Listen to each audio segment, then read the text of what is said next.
Ya, está grabando. Ya. Gracias por la sintonía. Estamos haciendo un Facebook Live. Eh, Voy a hacer una introducción breve. Tengo aquí, eh, tengo aquí el comentario, la tercera edición del comentario de Martín Lutero, de la editorial Mediador Ediciones. Comentario de Martín Lutero a los Gálatas, la tercera edición de este reformador agustiniano. Y estaba revisando en su comentario, muy bueno su comentario de la epístola del apóstol Pablo a los Gálatas. Y es interesante cómo Lutero va desarrollando su idea en su proceso de reformación con respecto a alcanzar la justicia de Cristo, cómo Él quiere satisfacer las demandas divinas a través de su propia experiencia personal.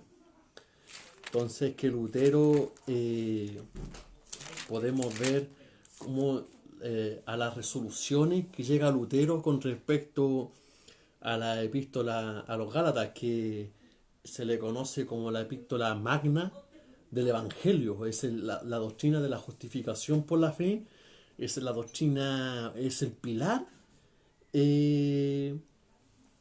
pilar, el artículo de la fe, es el pilar del Evangelio, la justificación por la fe sola.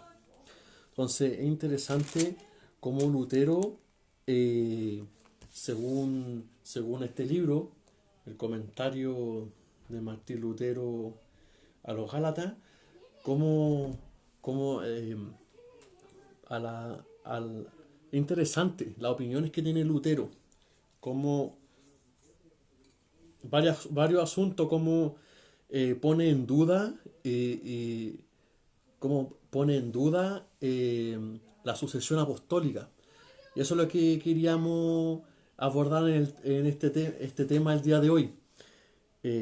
Había dejado hace más de un año que no estaba subiendo videos a las redes sociales, entonces, y no tengo nada previsto tampoco, estamos improvisando, como el comercial de la bebida gaseosa, todo haz nada.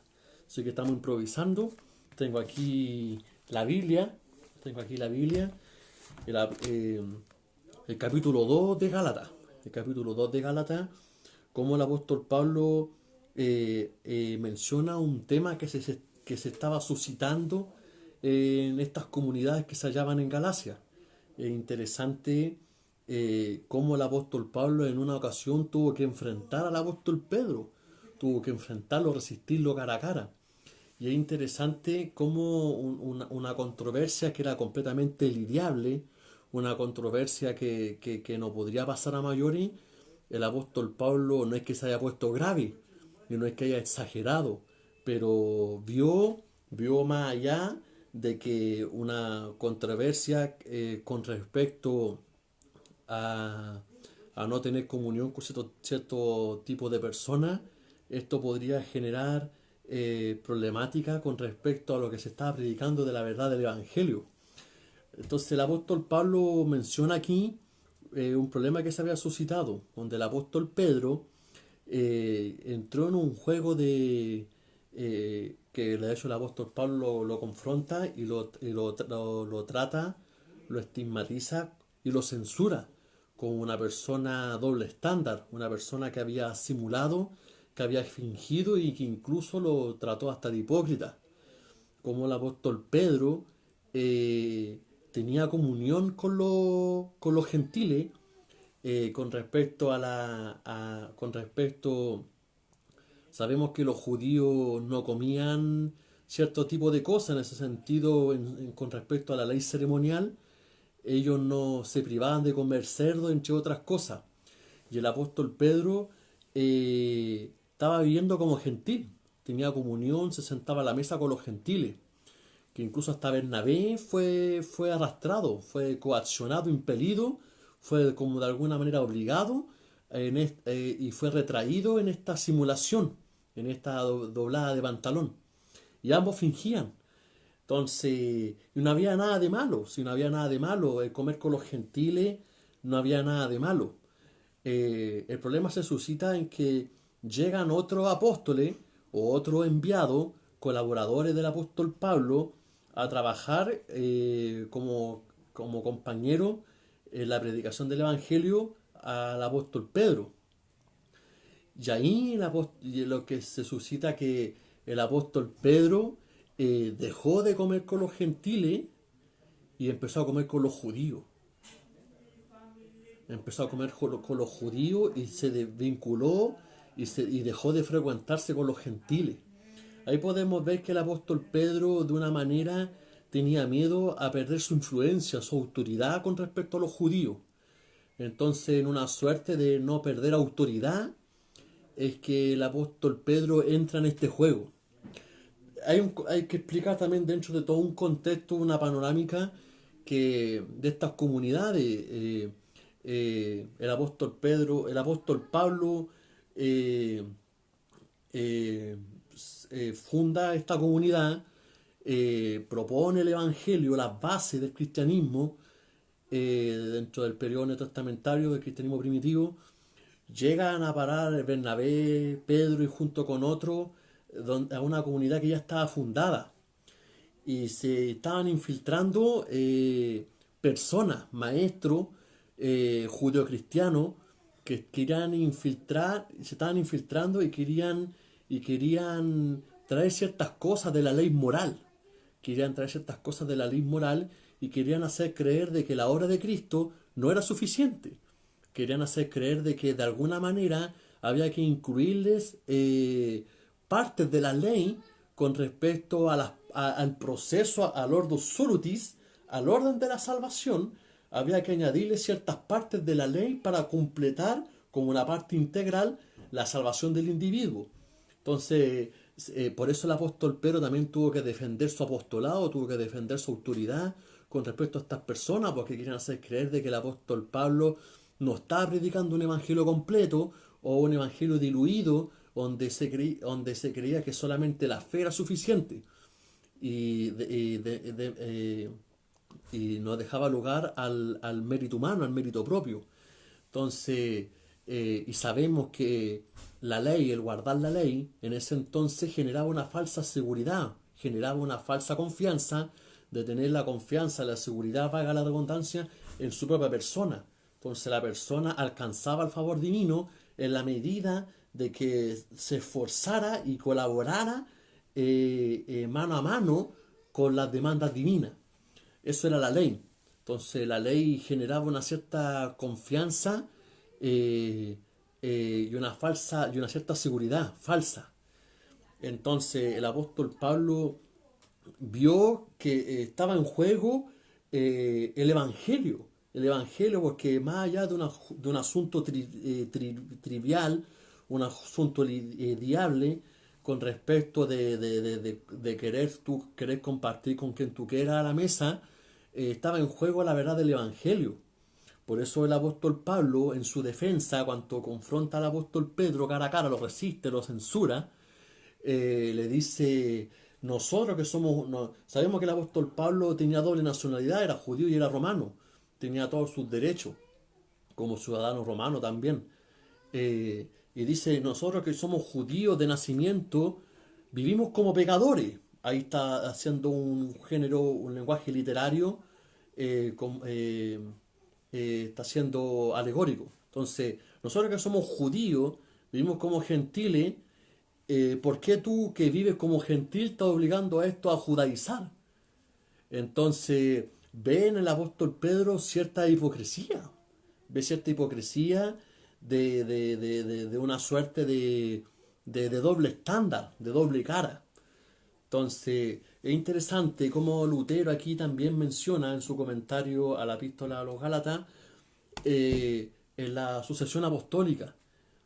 Aquí Lutero cita a Agustín, a Jerónimo, a Santo Tomás de Aquino, entre otros comentaristas bíblicos, que el apóstol Pedro, su autoridad no le servía de nada si estaba en el error. El apóstol Pablo fue el único que pudo tener el discernimiento y pudo tener la vista de darse cuenta, y fue el único aparentemente que se pudo dar cuenta del problema que se estaba suscitando en esta comunidad. Entonces, dentro de esta problemática que se da, eh, vemos que el apóstol Pedro estaba judaizando a esta comunidad eh, de gentiles. Entonces, el apóstol Pablo, perdón, dice, nosotros que somos judíos de nacimiento y pecadores de entre los gentiles, sabiendo que el hombre no es justificado por la obra de la ley, sino por la fe de Jesucristo. Nosotros también hemos creído en Jesucristo para ser justificados por la fe de Cristo y no por la obra de la ley, por cuanto por la obra de la ley nadie será justificado. Entonces, aquí el apóstol Pablo ve dentro de... hay algunos, sobre todo el presbiterianismo, que quiere separar eh, la ley de la ley moral, la ley ceremonial, la ley levítica, pero lo hemos dado cuenta, personas que han estudiado el teonomismo y el reconstruccionismo, que la ley es un todo integral, es la palabra de Dios, la ley de Dios, es la voluntad, sus preceptos, su voluntad revelada. Entonces, aquí el apóstol Pablo ve que personas estaban volviendo a la ley. Y ese era el problema. El apóstol Pablo, como en muchas otras epístolas, que era para solucionar sus problemas que se estaban suscitando dentro de todas estas comunidades, aquí en esta carta no tuvo un lenguaje muy amigable. No buscó las mejores palabras, de hecho, para dirigirse a ellos. De hecho, el apóstol Pablo va a decir más adelante que si es que están confiando en la ley, han caído de la gracia. Están menospreciando y están haciendo vano la obra de Cristo. Entonces, ese es a tal punto dentro de esta comunidad, personas que, aunque guardaran en parte algunas fracciones o partes o secciones de la ley, estaban menoscabando la gracia de Cristo. Entonces, en ese sentido, la justificación por la fe sola fide, reclama todo el monopolio de la salvación del individuo. Es solamente por gracia, por elección divina, y en este caso la fe del individuo, que sería un don divino también, producido por el Espíritu Santo, es que son los únicos que colaborarían en la salvación del individuo. El hombre en ese sentido no participa en nada en la salvación del mismo, más que lo único que podría contribuir serían el pecado y la maldad que residirían en él, en su naturaleza, en su persona, el pecado original. Aquí podemos ver que el apóstol Pablo llega a esta conclusión. eh, Porque yo por la ley soy muerto para la ley a fin de vivir para Dios. Con Cristo estoy juntamente crucificado y ya no vivo yo, mas Cristo vive en mí. Y lo que ahora vivo en la carne, lo vivo en la fe del Hijo de Dios, el cual me amó y se entregó a sí mismo por mí. No desecho la gracia de Dios, pues si por la ley fuese la justicia, entonces por demás murió Cristo. Entonces, toda la confianza y toda la seguridad que debe radicar en el creyente, la persona devota o que guarda su profesión de fe, es solamente en los méritos de Cristo, nada más. No puede confiar en la ley. El hecho de tener la más mínima confianza en su propia persona, en creer que tiene alguna habilidad, que si llega a tener la fuerza volitiva de creer de que puede participar en algo en la salvación o que pueda alcanzar el favor divino bajo sus propios méritos, está completamente equivocado, no ha entendido la gracia, no ha entendido las grandes verdades del Evangelio y además, como dice el apóstol Pablo, por demás ha muerto Cristo para él. Entonces, lo invito, si es que llegan a tener la oportunidad de adquirir este libro, el comentario de Martín Lutero a los Gálatas, es un comentario exegético explicativo de todo el comentario de los Gálatas, muy bueno, de este reformador agustiniano, un gran reformista, el que trajo en Alemania, trajo la reformación, la cuna del protestantismo, es debido a este hombre, Martín Lutero, para los que tengan la oportunidad de leer su vida y obra de este gran personaje en la historia del periodo medieval. Entonces, lo invito, como dice el apóstol Pablo, que estaba muerto juntamente, estaba crucificado, que ya estaba muerto para la ley. Él no estaba vivo para él mismo.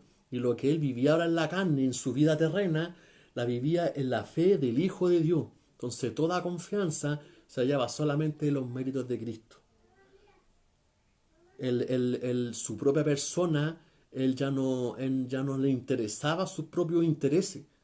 Él no velaba por sus propios intereses egoístas y él no procuraba que bajo su propia determinación, bajo su propia fuerza, tener su confianza, sino solamente los méritos de Cristo. Entonces, los invito a que puedan continuar con la lectura, comentarios a los Gálatas. Vamos a seguir subiendo nuevos videos. Tengo material de estudio, tengo varios comentarios con respecto a Gálatas. Quiero abordar después, posteriormente, el capítulo 6 de Gálatas, cómo habían personas que fracasaban en su intento de perseverar en la gracia. Y habían algunos santurrones que querían desecharle a estas personas que fracasaban espiritualmente, no comprendían cómo podían perseverar en la gracia. Personas que en su periodo inicial de su profesión de fe se han convertido y no han sabido posteriormente qué hacer para perseverar. Entonces los invito, vamos a estar estudiando el comentario de los Gálatas, muy bueno, la obra magna del Evangelio, la doctrina, el pilar de la iglesia, la justificación por la fe sola. Así que y tenemos buenos comentaristas bíblicos, tenemos a Lutero, tenemos a Juan Calvino y tenemos a otro exegeta del periodo medieval que nos trajeron la luz del Evangelio hasta nuestros días. Los dejo, les agradezco por la sintonía y los vemos en otro capítulo.